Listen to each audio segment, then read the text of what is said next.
السلام عليكم ورحمة الله وبركاته.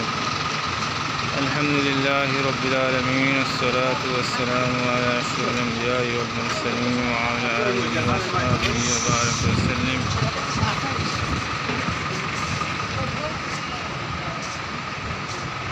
মসজিদুল হারামের পাশেই আমাদের প্রিয় নবীজি সাল্লাল্লাহু আলাইহি সাল্লামের প্রিয় সহধর্মিণী উম্মুল মুমিনিন খাদিজা রাদিয়াল্লাহু তাআলা আনহার পবিত্র রওজা জান্নাতুল মুআল্লাতে আমরা এখন আসছি। এটা এই কাবার মসজিদুল হারামের পাশেই পূর্ব দিকের রাস্তা দিয়ে সোজা রাস্তা পার হলেই এই পাশের জায়গাটা হচ্ছে জান্নাতুল মুআল্লা।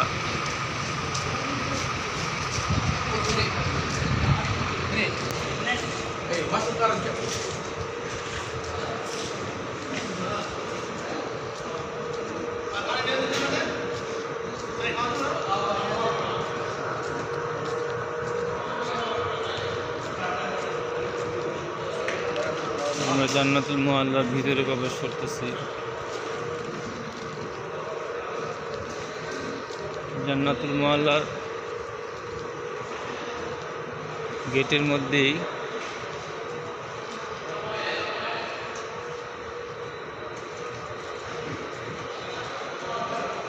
এখানে সুন্দর করে দেওয়া আছে সালাম, আসসালামু আলাইকা السلام عليكم أهل الديار من المؤمنين والمسلمين وإن إن شاء الله بكم لاحقون أسأل الله لنا ولكم العافية.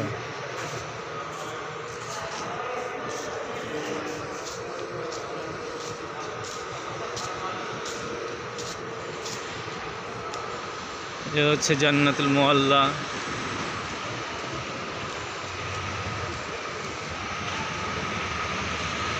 এইখানে শায়িত আছেন আমাদের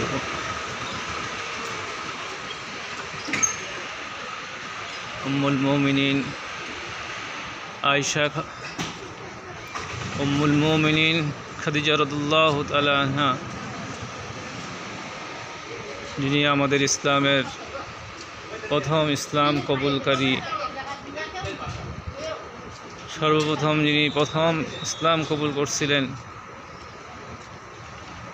আমাদের উম্মুল মুমিনিন খাদিজা রাদিয়াল্লাহু আনহা এইখানেই শায়িত আছেন। আমরা সামনের দিকে যাচ্ছি। এই যে ডানে বায়ে এই যে এইভাবে কবর দেওয়া হয়। আসসালামু আলাইকুম দারা কওমিল মুমিনিন ওয়া ইন্না ইনশাআল্লাহ বিকুম লাহিকুন। এই যে দুইটা পাথর রাখি দেওয়া হয়েছে, এটাই কবরের চিহ্ন। অথচ এখানে শায়িত আছে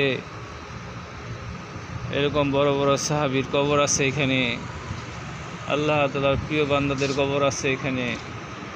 অথচ কত সাধারণভাবে এখানে কবর দিয়ে রাখা হয়েছে। এইখানে সেই কবর, এইখানে সেই কবরস্থান যেখানে আমাদের উম্মুল মুমিনিন আয়েশা খাদিজা রাদিয়াল্লাহু আনহা, আয়েশা রাদিয়াল্লাহু আনহার নাম আসতেছে, ওনার খবর আছে মদিনাতে জান্নাতুল বাকিতে। আর এইখানে হচ্ছে মক্কার পাশে এই কবরস্থানকে বলা হয় জান্নাতুল মুআল্লা।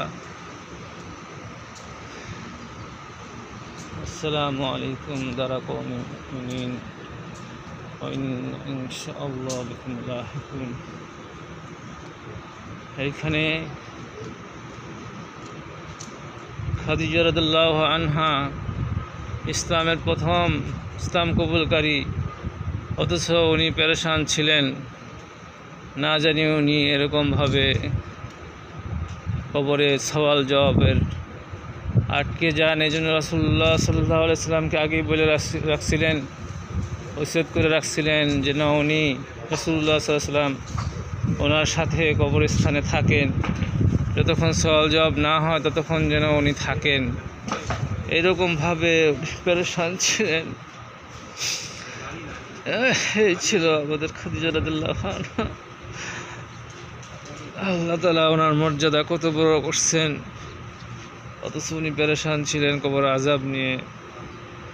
আর আমরা এরকমভাবে ইবাদত বন্দেগী করে মনে করি আমরা অনেক কিছু হয়ে গেছি, অথচ উনি ছিলেন প্রথম ইসলাম কবুলকারী। কত সম্মানিত ছিলেন, রাসূলুল্লাহ সাল্লাল্লাহু আলাইহি সাল্লামের সহধর্মিণী হয়েও উনি পেরেশান ছিলেন।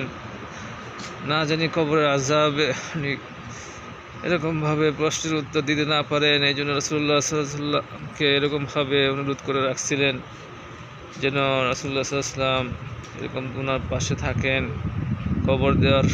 কবর যেন উনি দেন। এরকম রাসূলুল্লাহ সাল্লাল্লাহু আলাইহি সাল্লাম এরকমভাবে আমাদের উম্মুল মুমিনিন হযরত খাদিজা রাদিয়াল্লাহু আনহার এরকম ওসিয়তকে কবুল করছিলেন। উনি এরকমভাবে ওনার সাথে এরকম ওনাকে কবরে রাখছেন, দীর্ঘ সময় কবরে ছিলেন। সওয়াল জবাবের এরকমভাবে পর্ব শেষ হওয়ার পরে রাসূলুল্লাহ সাল্লাল্লাহু আলাইহি সাল্লাম এখান থেকে ত্যাগ করছেন। তো এইখানেই হচ্ছে পবিত্র জান্নাতুল মুআল্লা। এখানে আল্লাহ তাআলার সমস্ত প্রিয় বান্দারা এখানে আছেন। এইখানের ব্যাপারে আল্লাহ তাআলার এরকমভাবে ওনাদের উপর রাজি খুশি হয়ে গেছেন। রাদিয়াল্লাহু আনহু ওয়া রাদু আন, আল্লাহ তাআলা ওনাদের উপর সন্তুষ্ট, ওনারাও আল্লাহ তাআলার উপর সন্তুষ্ট। ইসলামের জন্য কত কষ্ট মুজাহাদা করছেন এই মানুষগুলা। রাসূলুল্লাহ সাল্লাল্লাহু আলাইহি ওয়াসাল্লাম যখন এরকমভাবে হেরা গুহায় এরকম 40 দিন ছিলেন, মা খাদিজা রাদিয়াল্লাহু আনহা কত কষ্ট করে এরকম উঁচা পাহাড় বেয়ে বেয়ে এরকমভাবে রাসূলুল্লাহ সাল্লাল্লাহু আলাইহি ওয়াসাল্লামকে খানা পৌঁছায় দিতেন। আজকে এরকমভাবে আমরা আসছি এখানে আর মনে করতেছি সেই স্মৃতি, কত কষ্ট করছেন ইসলামের জন্য।